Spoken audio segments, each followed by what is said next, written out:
Peggy 12.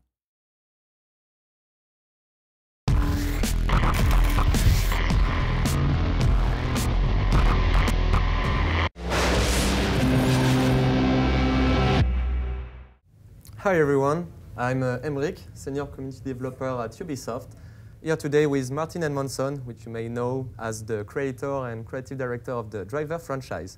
Hi Martin. Hello there. How are you? Good. Bit of a whirlwind day, but good. In the middle of the E3 craziness. Yeah, first day. So, Driver is back in what seems to be a high-speed face-off again. As the creator of the franchise, what would you say this new opus represents in the series?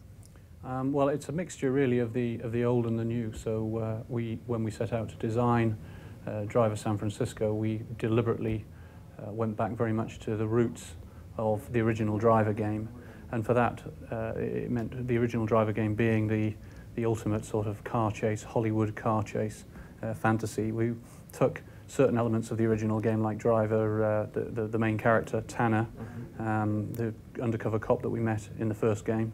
We brought him back. He's a little older, obviously, and also his arch enemy from Driver 2, Charles Jericho. We brought him back, and that sets us up for a manhunt between these two characters. So that's similar. We also, from the raw gameplay side of things, we wanted to bring back a lot of what made the first game so unique and enjoyable, and that means principally the handling.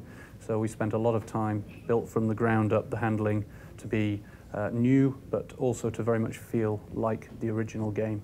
And finally, the city, obviously San Francisco. It featured in the first game, Driver 1, and we've chosen this city for its, its iconic nature. Really, it's the most famous car chase city in the world, made famous obviously by the Bullet film for that, and also because it's an interesting city to drive around from a topography point of view and so on. It's a great city. So those are all the things that will be familiar to people, the whole car chase experience. And brought some new things into the mix, like the shift ability. You mentioned the shift feature, which is a brand new game changer. So could you tell us how it works and what's the motivation from a game design perspective? Yeah, it's the big game changer really for Driver San Francisco. And the feature comes about through Tanner. Early in the game, he's involved in a serious incident, and this puts him into a coma. And he doesn't realize he's in a coma. But from the player's point of view, what Tanner is seeing and Tanner thinks is happening in reality, but actually is in a coma at this point, is that he can be looking down on the city and he can see all the cars and all the people, and he can identify those cars. But more importantly than that, he can instantaneously, seamlessly shift into any vehicle and quickly shift from one vehicle to another vehicle. And when he shifts into these vehicles, he's then living the life of the person that was driving that vehicle. And this, at its simplest level, you can have a lot of fun with it for just swapping cars and just setting up crashes and things like that. But ultimately, it's something that is used for during the missions for tactics. So, for example, if you're in the middle of a chase, you can start bringing other vehicles into the chase, using them as tools effectively.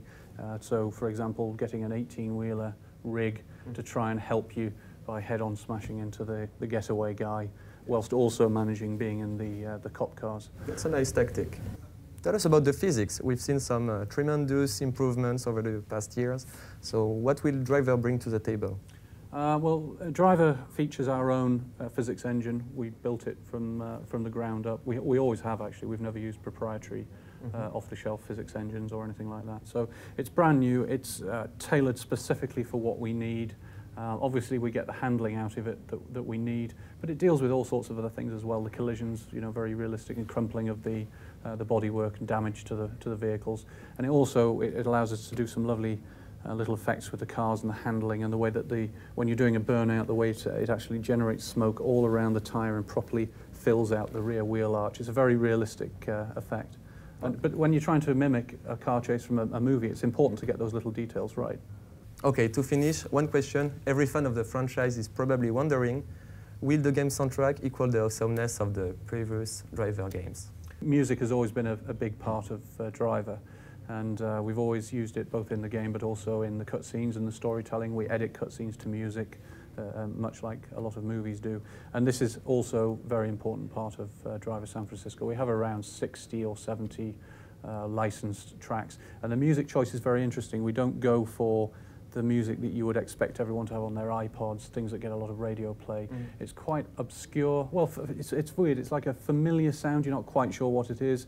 Can't quite put your finger on it, but there's definitely something familiar about it. So there are some classics in there, but they tend not to be the ones that get a lot of radio play. And we've got some new artists doing, and DJs so on, doing remixes and doing new material for us. So it's going to be it'll be a big part of the game. I can't wait for that.